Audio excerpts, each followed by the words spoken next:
he was ultimately sentenced to 60 years. And I remember thinking along the way, and maybe I didn't consciously think this, but looking back now, I'm like, I must have thought, when he gets convicted, I'll be okay.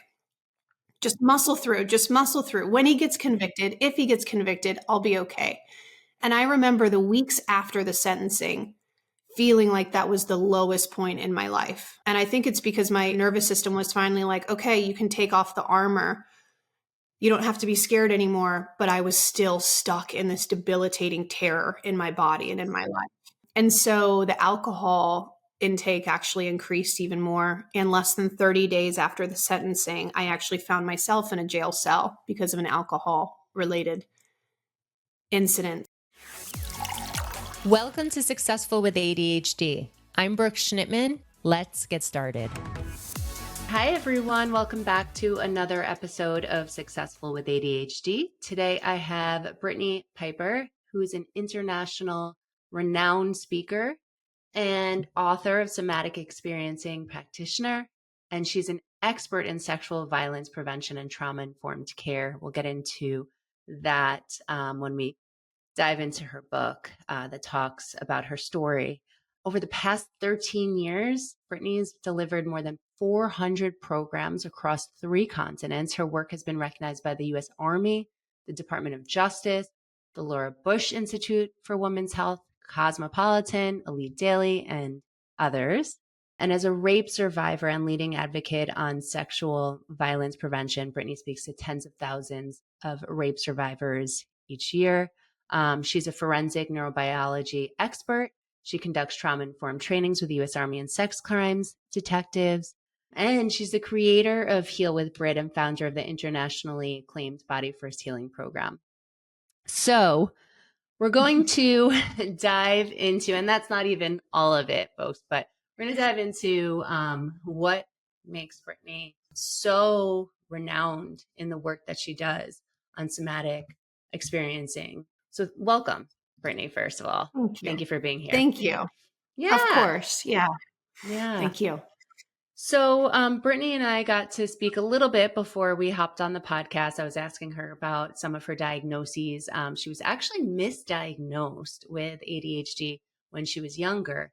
And I find that fascinating. And this isn't something I was going to mention, but because you mentioned that, I know from your story that you share in the book, and we're going to get into, that you have been through hell and back growing up.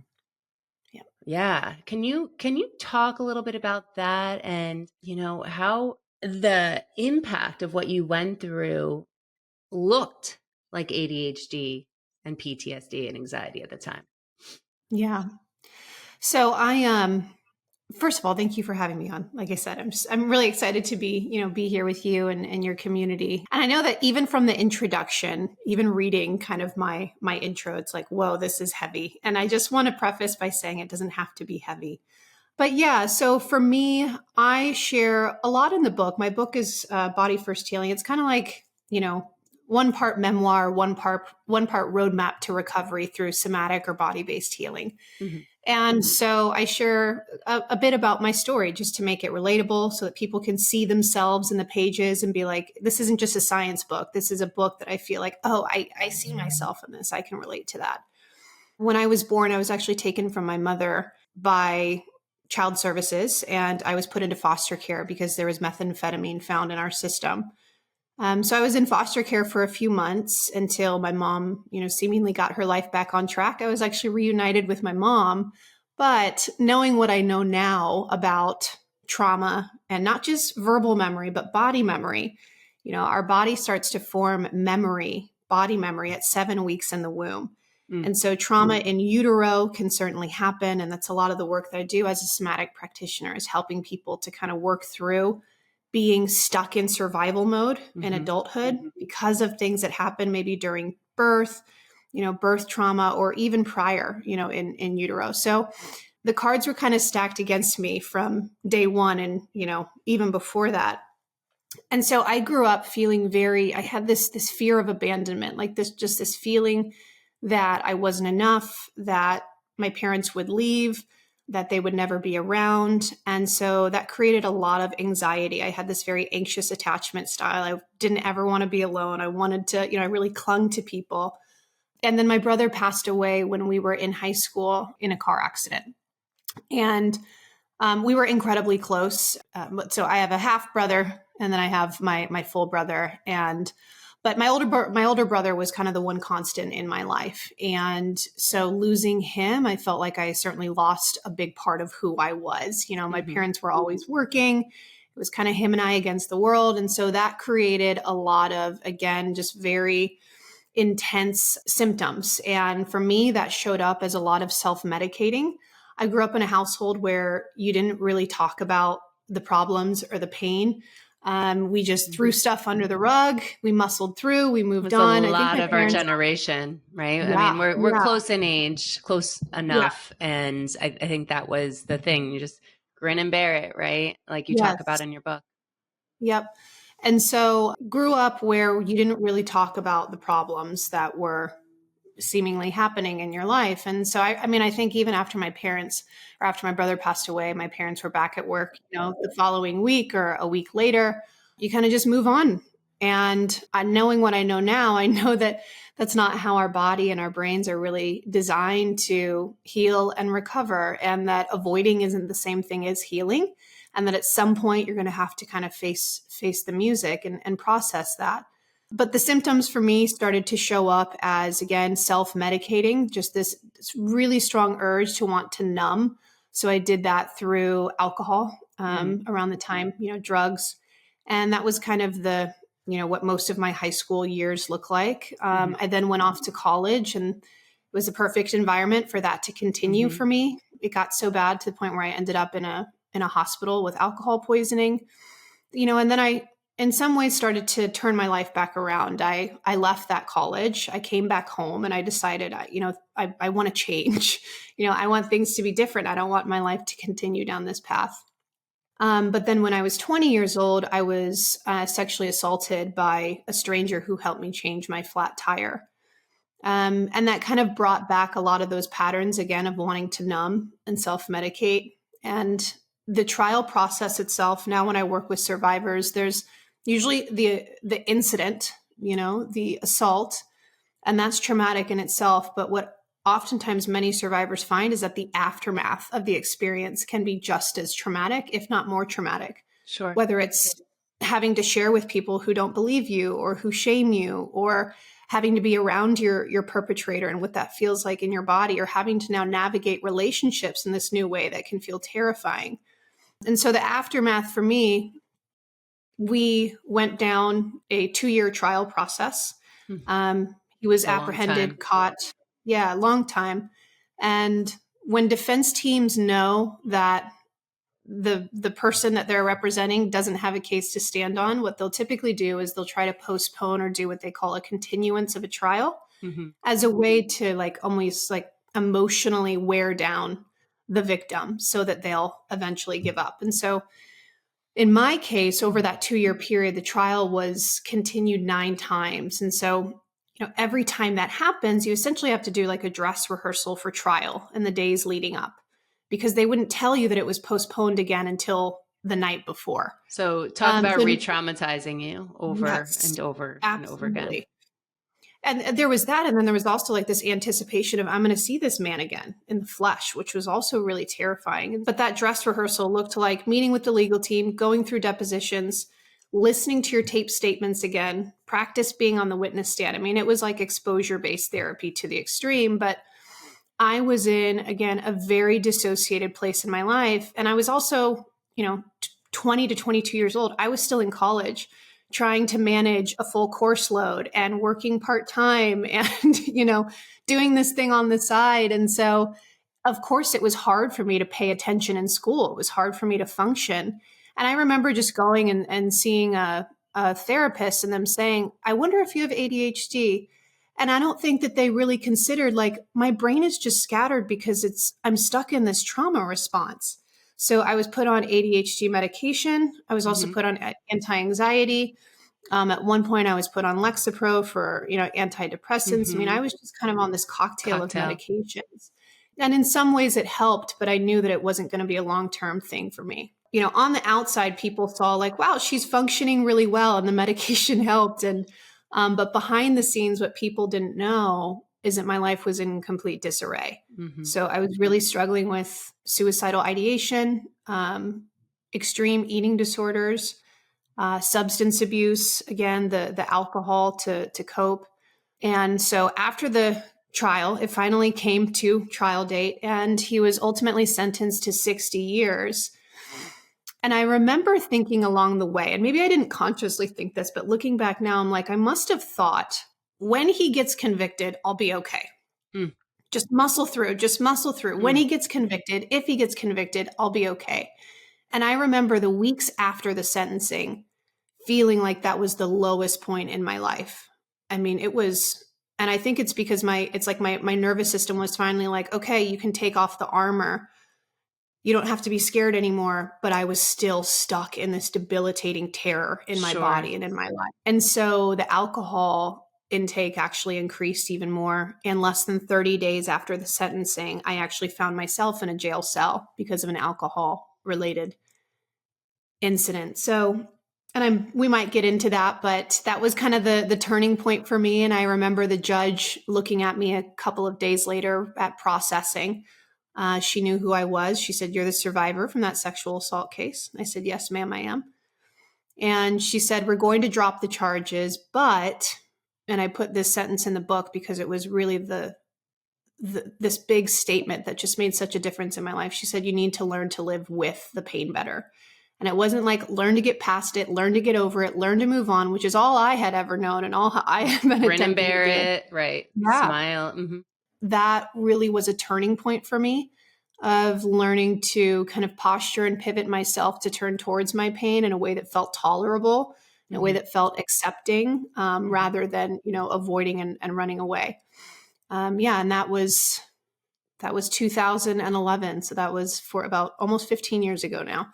Wow. Yeah. Yeah. I can't imagine living with all of that and being able to show up today in a way that you are, a mother of a 5-year-old, a 2-year-old, married, right? Like thriving. Your nervous system is so calm. All of these things that you have exposed yourself to, and really, it sounds like healed a lot of the trauma in your nervous system. Yeah. So I'm Yeah. curious, you talk about in your book how talking about it when you were living it was causing you more of a shutdown and depressive state. Yeah. So, and I can totally relate to that. I was also bullied from 8 to 35, and that's my story. And every time I would go to a therapist, it was a talk therapy. I had to just relive it. And then there were no tools that I had. I kind of was just left there feeling depressed. Yeah. So, not to say that talk therapy doesn't have its place, but it didn't have its place for that. So, I'm curious, like, can you talk a little bit more about, besides the exposure that you had showing up in court over and over again and having to live with your pain, what type of things have you done to get to this point? Because I know a lot of the listeners here have ADHD, but they also have PTSD. They also have anxiety. They also have depression. They've had trauma either from their unmanaged ADHD symptoms or not even related, but it's comorbid to their ADHD. I'll go back to and maybe this is actually a good moment. I can close up my story and then move into a bunch of the science, because I'm such a nerd and I love talking about the science, because it's honestly having the conceptual awareness of the science and how your brain and your body really work and function. It's like, oh, I make sense. Like, the way that my body has responded to these really intense things, I'm actually not broken, and I make a lot of sense. So I'll talk all about that. But I think where it really started for me was the reason I ended up in that jail cell. So I was out, again, this was less than 30 days after the sentencing. I was out with my boyfriend who was drinking and driving one night. And I always say that's a really good representation of where I was at the time in my life. He was pulled over, he was arrested. And when the police officers went to just pull me out of the car, physically remove me from the car to give me a ride home, in my impaired state, I had also been drinking. I had a flashback of the night of my assault, which had happened in a car with a stranger.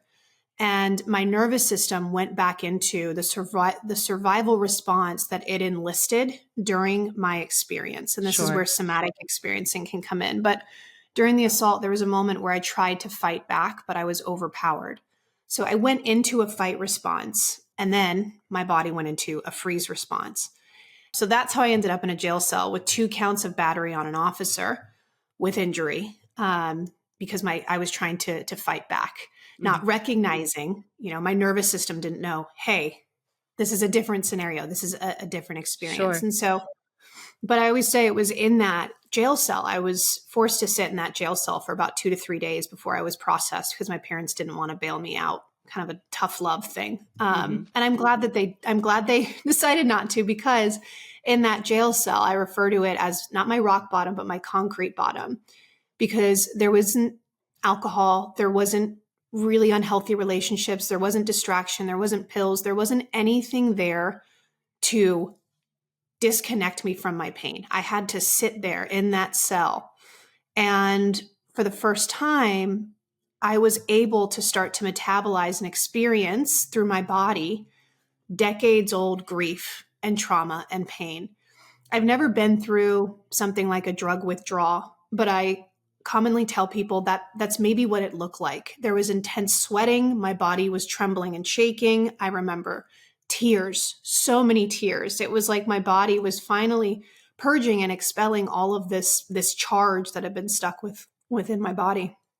And I remember walking out of that facility feeling different, very different in my body. My posture felt different. The weight of my body felt different. My center of gravity felt different.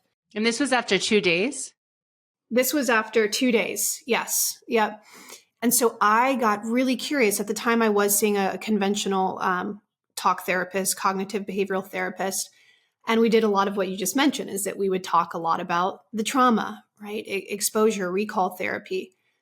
And I remember telling them what happened in that jail cell, and they saying, maybe you should start to do some body work or work with someone who works with the nervous system. So they referred me to a somatic therapist who was trained in polyvagal theory at the time. And so polyvagal theory is the newest theory, or the newest science. You could say the upgraded science of the nervous system.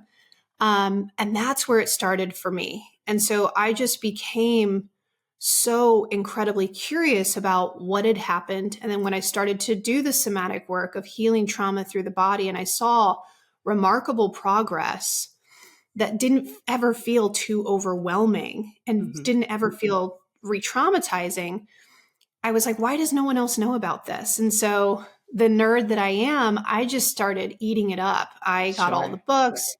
And one of the first books I did read was Waking the Tiger by Dr. Peter Levine, who's the developer of somatic experiencing. Of course, there's The Body Keeps the Score, The Body Remembers, and there's so many other wonderful books. But essentially, Peter's question was the somatic experiencing framework, which is what I'm trained in now. It's a naturalistic approach to trauma recovery through the body. And the way that we look at trauma is any experience that overwhelms the nervous system's capacity to cope. And when that happens, your nervous system gets stuck in the survival states that it used back then to survive, but it gets stuck here in the present. And we call this the stress response cycle, right? So if you weren't able to fight or flee when you were a child, then your system might have gone down into a shutdown response, or kind of like a freeze response. And that starts to create patterns where that's now the predictable response of your nervous system, is that you shut down a lot or you remain shut down.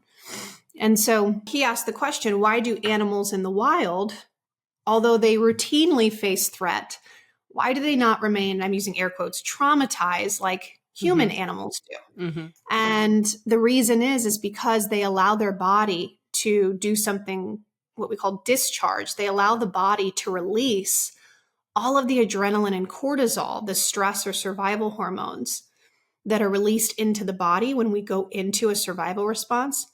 They allow their body to discharge that. And they do it through maybe shaking, through trembling. And you'll see animals. I remember during my SE trainings, we had to watch these animal videos. I'm like, is this a National Geographic training? Like, what is happening? What's happening here?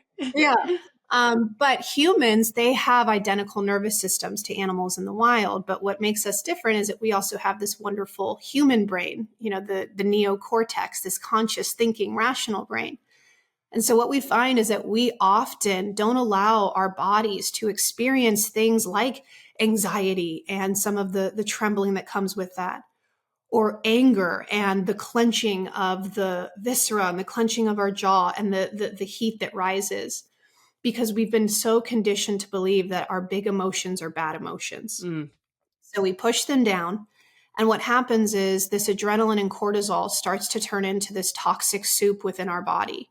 And we now have chronic stress that's trapped. And that can start to create chronic mental, emotional, physical health problems. But all that to say, for me, a lot of the work has looked like, because I was in such a shutdown and dissociated state for much of my life, the work first started with recognizing, oh, I have a body and it's allowed to feel. And that didn't mean going straight into the trauma. Straight into the work, straight into, I need to be able to process the grief right now and cry it out. And I need to be able to be with the anger and the fighting back during my assault. It was actually, the first step is building a foundation, what we call the felt sense of safety. You can kind of think of your nervous system like a security system that's always working in the background. And it's always scanning, am I safe or not safe? Safe or not safe? It's called neuroception. And this happens in 3 areas: inside, outside, between. So we're always scanning internally in our bodies, right? Like, am I clenching or is it open? Is my heart racing or is it calm? And we don't realize that the scanning is happening. Our body and our subconscious brain is doing this. So that's inside. Outside is, am I safe in my outside environment? And then between is between us and other nervous systems. So like my nervous system is scanning yours right now, subconsciously, for signs of welcome or signs of warning, safe or not safe. What is it saying right now? Right now it's saying safe. Yeah. Okay. I'm Body glad language, eyes. Yes. Yeah. All the things. But what can happen is that when we get stuck in trauma or stuck in that stress response or survival mode, it's like our security system is either constantly alarming for danger, even when it's not there, or it's not alarming for danger, even when it is present. And so this is like kind of we should show up in relationships that are really not healthy or environments that aren't healthy. And but for most of us, it's danger, danger, danger, even though it's not present. And so the first order of business is actually kind of deactivating that alarm. And the way that we do that is kind of recalibrating the nervous system to start scanning for safety again, what we call glimmers and not triggers. So it's recognizing, like, and we do this through the senses and the sensory motor system, like just orienting around a space and taking it in through your senses slowly and noticing what that does to your body. And it will have a certain effect of like, oh, I'm noticing as I'm seeing that vase that I did at that little clay class. I'm thinking back to this memory, and now I'm noticing, oh, my shoulder diaphragm just dropped, or right. So your body is always taking in cues, and what we can do is we can first start to rewire the body and nervous system to find safety again, which then starts to open our capacity to feel a little bit more present. So once we create a bigger capacity to feel safe, then we start to work with the capacity to be with things that don't feel safe, like anxiety, anger, grief, shame, anything that's activating. So that was kind of the first steps for me. Yeah. You talk about activating, right? And in that, I know that you also use the word trigger. I can't tell you how many times I hear that word every day. Yep. What are your thoughts about the word trigger? What is a trigger? And are people triggered multiple times a day or activated? So I don't often use the word triggered. I use the word triggered only as a way to introduce the concept of activated. And I think it's exactly because of what you're talking about, because we loosely use this term for everything. Okay, so let me give you the example. I love analogies just because I feel like these are big concepts that don't have to be big, so we can simplify them.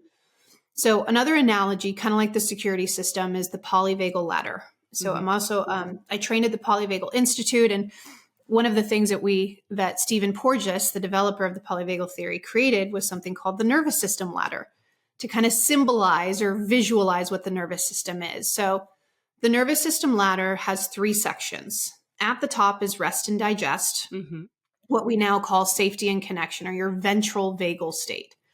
The middle section of the ladder is your sympathetic state of fight or flight. The bottom of the ladder is your state of what we call dorsal. It's your shutdown state, kind of like a freeze state, although freeze is a blended state. So it's a shutdown state. Now, these can be characterized up at the top. Rest and digest is where your nervous system and your body and brain are prioritizing connection. So at the top, we feel safe enough to connect to our bodies, connect to others, you and me right here, or connect to the environment around us. When we come down, the nervous system starts to prioritize not connection, but protection. So here we start to get, again, flooded with adrenaline and cortisol, stress hormones, to mobilize us to fight or flee. And then down at the bottom, we go from not connection, not protection, but disconnection. So here we can disconnect from the body, from others, from the world. Yeah, exactly. Yep. We have higher levels of norepinephrine, epinephrine, numbing hormones. But also you can kind of think of it as this is not the state of mobilization, but the state of immobilization.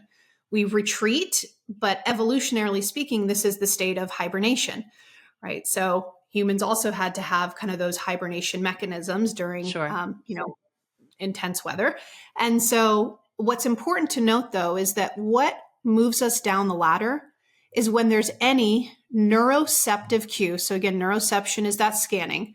When there's a neuroceptive cue of danger, which is a trigger, which is activation. And that happens through the senses, or it's situational.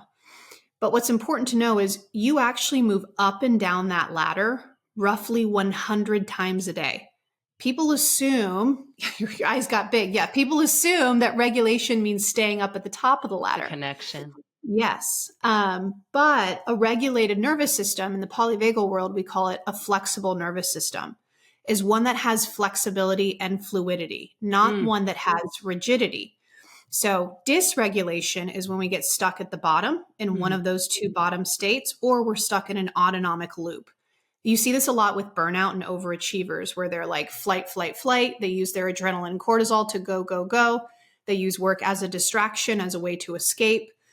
So they stay busy, but then they're using way too much adrenaline and cortisol, and now they're down in shutdown and burnout. And so it's this loop of go, go, go, too much, I'm shut down, go, go, go, shut down. And so all that to say, when you think about triggers from that lens, which again, we just call activation, we're activated all throughout the day.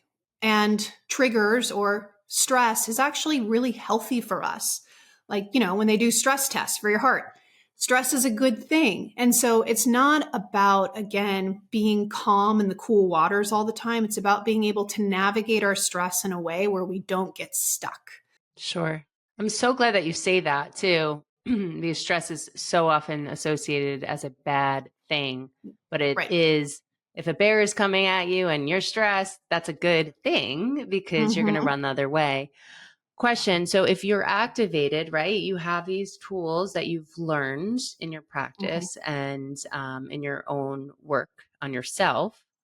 Yeah. So if you're activated, does it take less time to come down when the trigger or the activation or the perceived threat actually really isn't threatening? Yeah. So what can happen over time? What is now a red flag for you can start to become a neutral flag or a green flag, right? And so the things that once triggered you intensely, think of it like a volume dial. The volume of that can start to be turned down. And maybe eventually it's something that no longer triggers you. Let's use the certain sound of something. So, okay, yeah. So we can use overstimulation and sound, right? So if you grew up in an environment where there was a lot of chaos, and maybe you had caregivers that would yell at night when you're in your room and there would be really intense fighting, right? You might find it hard now, and you might not recognize this, consciously, but your body And here's the thing. There's what we know, and then there's what we feel. And the nervous system operates from the subconscious subcortical brain, which is the emotion, feeling, sensation brain. It doesn't operate from the cognitive human conscious brain, the rational brain. So that's why when we get, I'm using air quotes here, triggered or activated, it can feel really irrational sometimes. I'm not sure if you're familiar with Dr. Russell Kennedy, the anxiety MD. He's a good colleague of mine and an author, and he's wonderful. But I remember one time I had a workshop with him, and he said, a trigger is just an emotional age regression. And he's also a neuroscientist. So it's emotional age regression. It is your body going back to an emotional, somatic experience back in time. And so in somatic work, what we do is we help the body and the nervous system catch up with what the mind already knows. The mind knows we're safe, but your body feels something different. So there's these loud noises, right, that are starting to happen. And so what we can do with resourcing is, or I'm sorry, with somatic work is we kind of titrate that. So if I were working with a client in a session as an SE practitioner, I might say, can you remember a time recently where you were in an environment that felt mildly activating? Let's not imagine like a hockey game or being at an arena at a concert, but like, just recently grocery shopping on a busy Saturday. And they start to think about it. They start to reflect back. They're naming back like what they see, what they're experiencing. And then I'll say, and what are you noticing in your body right now? And it's like, and I'm probably already picking up on it because in the SE world, again, Peter studied animals in the wild, which is, I always get it wrong. It's either ethology or ethnology.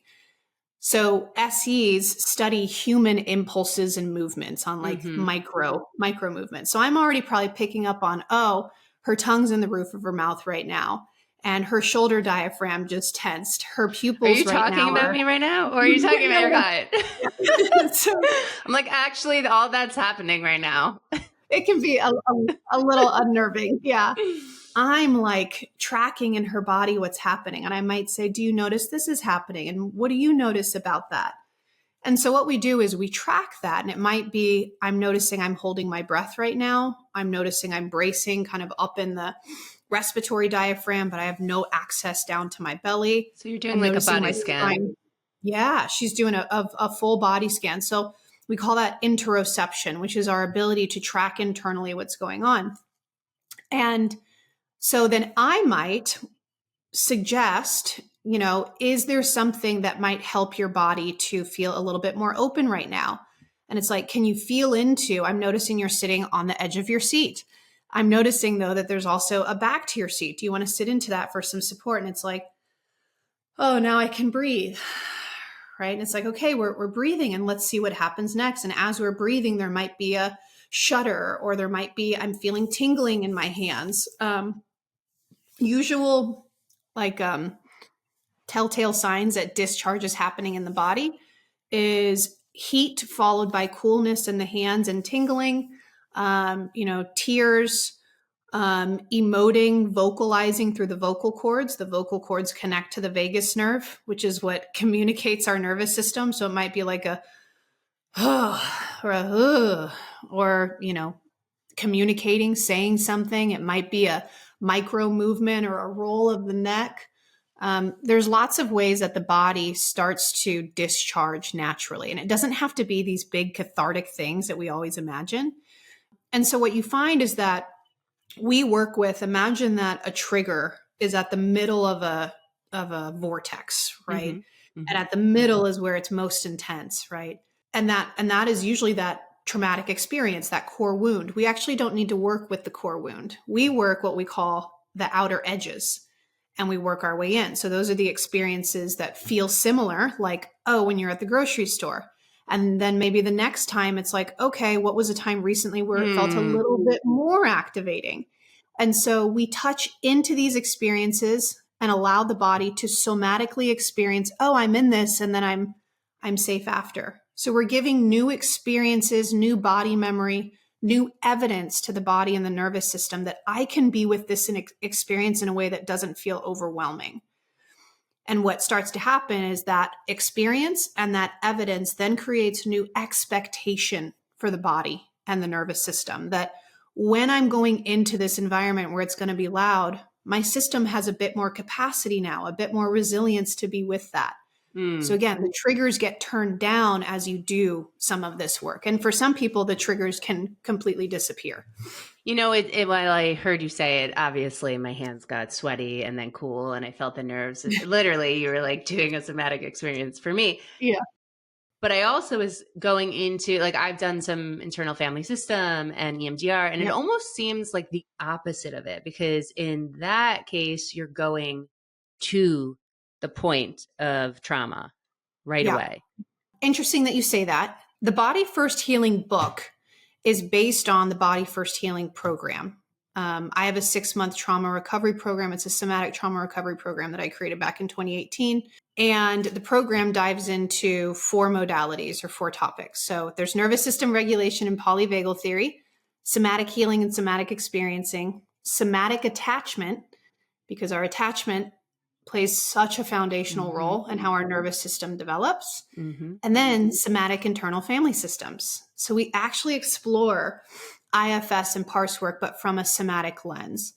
And that's more so recognizing that these parts of us, I always say, imagine your internal family systems, which this is kind of like inner child work, as you have all these different parts of you. So the part of you, when someone ignores your phone or your text message, right, and they don't respond, there's a part of you that is like, me. Yes. Yeah, they hate me, or they don't care about me, or that's so rude, I would never do that. And then there's another part of you that's like, they're probably just busy right now, or maybe, it's in the middle of pickup. They're probably picking their kids up from school and they have all their So again, rational, irrational. And it's what you can imagine is that all these parts of you are in a car together, and they all take different turns being behind the wheel. Sometimes there's someone in the passenger seat. Sometimes people are in the back seat. And sometimes you have parts of you that are in the trunk. They're out of sight, out of mind, but they're still here. And so when we are stuck in dysregulation, you can imagine that, like, it's these parts of you that are exiled, that are hurt parts of you, that are triggered, that are kind of behind the wheel, and they're guiding your life. They're guiding the direction of your life. So it's more so about taking the regulated parts of you, building them up, making their voices stronger, and putting them in the driver's seat. That's good. And then recognizing that these parts of you, again, these triggers will come up just in much less intense ways. And what actually helps in somatic parts work is that when these emotional age regressions happen, again, when these smaller or younger parts of you come up, what we do is we recognize, how is that part of me showing up in my body? So they usually will show up like, that little part of me is showing up by the shoulders hiding, or the, shoulder muscles coming apart, or the collapse in my stomach, or the flip in my stomach anytime I feel really nervous. And so you can start to identify, like, that's that part of me. They're here right now. And what we always aim to do is we aim to attune to them rather than resist them. And it's more so like recognizing, yes, you're here right now. And yes, you have good intention, but also I can handle this too. Yep. Because when we try to make the flipping go away, or the shoulders or anything like that, what we resist in the body usually just persists. Yeah. Yeah. It's interesting while you're saying this, my pattern recognition is like off the charts right now. But I think of, like, when I got coached, or when someone gets coached, right? Like, you're not focusing on the weaknesses, you're focusing on the strengths and lifting those parts up so you can feel confident and empowered, right? And when I got coached, I felt like a new version of myself. I was able to understand who I was at the core. I was able to show up differently. I was able to execute things over a long period of time. And then after that, I was able to have the space, calm my nervous system, and then be able to do restorative work, rather than the flip side, where you start the restorative work and your body's like, whoa, I am not like, it sounds similar to me. Yeah. And that's, I think, what so many people are used to being into, or being thrown into. Again, another analogy is, I use a lot of analogies, being thrown into the deep end of recovery work, rather than being guided into the shallow end. When we don't, being thrown in and we don't know how to swim, we don't have floaties, and it's overwhelming. And so And also too, we're in a time now where we have this urgency. Everything feels so urgent. Yes. And I don't want to take away from the fact that for people who've lived with debilitating symptoms, either emotional, physical, mental, of course there's urgency. Of course there's desperation, because we don't want to live like this anymore. And so the first order of business is always trying to slow down the work and slow down the nervous system, which for a lot of people, there's resistance to that, right? They're like, I want the fix. I want to get better. I want it now. I'm a high achiever. Don't take things away from me. I'll be less than. Right. Like, I have to keep up with everything or else I'm a Mhm. failure. Yes. All Yeah. those things. And what that does, though, is that's just continuing the pattern of the nervous system, one that is amped up, one that is guided by adrenaline and cortisol. And so we try to work against that. And it's not easy. It's a lot easier said than done for a lot of people. And so there's a foundational element of somatic experiencing that we call titration. And so Peter, he borrowed this term from chemistry. In chemistry, they have these things called titration droppers, which is where you combine two elements, but you do it very slowly. So a titration dropper is one drop of a solution into another one. It fizzles and then it settles. And then another drop, fizzle, settle. Whereas I always use the volcano experiment, kids just pour whatever, and it just explodes. So your nervous system is the same way. If you do too much, too fast, too soon, you are just going to create more symptoms for your nervous system. It's going to create overwhelm. So instead, we find that slower is actually faster when it comes to trauma work, because it feels tolerable, because you're giving your system the space and the time to build the tools to do the work, so that by the time you get to it, it doesn't feel overwhelming. I mean, in what reality, though, is faster better, unless you're a race car driver, right? Like, if you're gaining tools that you've never used before, or you're trying to slow down, overwhelm, and shut down, in my program, there's activation. I also do 1% right now, dump and 1%. You're just going to take one step forward, and this is going to seem like so easy. And you're going to be like, why am I doing this right now? But I promise you at the end of the 12 weeks, I'm like, oh my gosh, I actually executed. Yeah. I know all this stuff about myself. I'm, my nervous system is more regulated. Yes. So, but you have to, like you said, you have to feel it, right? To believe it. And it's funny you say that. I have the same, and I'm sure you probably there's people that resist that, right? That just this is too easy. I came to you for time management and productivity. I'm like, oh, don't you worry. It's coming. Yeah. It's coming. But if I gave you all those tools right now, it's going to happen in 2 weeks or 4 weeks. You're going to shut down. You're going to go right back even to a worse state than where you were when we first started, because now you're gonna be like, I tried this, it didn't work. Yes. I'm a failure. Not sustainable. No. In the Body First Healing program, like I said, the program is 6 months. We actually don't get into core wound or trauma resolution work until month 3. It's great. Which some people actually do love that, because they're like, great. But for the most part, people are like, why? So those first 3 months are a lot of psychoeducation, learning about the nervous system, but also learning about your nervous system, which can be two totally different things, and then getting, again, the foundation of tools and getting your system kind of back to baseline before you do that work.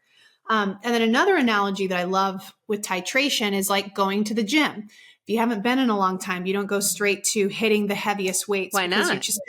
You're just going to injure yourself, right? You're going to do more damage. And so instead you work small, and then you build up, you add weight in over time. And that builds more sustainable resilience. And your nervous system works in the same way. Yeah. Well, this is a lot. It's really helpful to be able to listen to your story. You've been through a lot. You've come out on the other side, and you're helping people. You're spreading the work that you've done on yourself, because it's been so powerful to so many tens of thousands of people who need this, who really need this. And I appreciate you coming on. I know my population is ADHD, but like I said, the research says that 70% of adults with ADHD have trauma. I would challenge that and say 100% of adults with ADHD have trauma. It might not be the big T, it might be the small T, but we all are experiencing trauma of some sort. So thank you for being here. And if you were to leave one message to our listeners Yeah. before they walk away, what would that be? Yeah. The one message I would leave with, and just because I'm seeing, the somatic work has been around for a long time, since the 70s. It's just that now, I think in the past 5, maybe 10 years, it's really come into the mainstream and in this tidal wave of presence. And so it's really exciting to see. But at the same time, I feel like there's often misconceptions about somatic and nervous system healing. So one of those was that you move up and down the ladder all day long. It's not remaining calm all the time. And then the second one I would say is that you can do all of the regulation practices, somatic practices, until you're blue in the face. However, if you're not changing the way that you relate to yourself, and this is kind of where that parts work comes back in. If you're not changing the intention behind the work that you're doing, like if you're doing it from a place of, I need to fix myself, I need to get better, I need to get this anxiety out, I need to get rid of this anger, then what's going to happen is you are just going to constantly be needing tools, because the way that you relate to yourself and your natural experiences, your emotions, the discomfort, that is actually going to play a bigger role in how you regulate and how quickly you can regulate, rather than all of the tools that you're doing. And so in interrelational focusing, we call this the feeling that you have about your feeling. So for instance, if anytime anger comes up, or let's say your anxiety is back and you're like, gosh, I'm just frustrated that I'm feeling anxious about this. This is so silly or so stupid, or like, why am I feeling this again? What that does is that actually creates a compound of a stress response.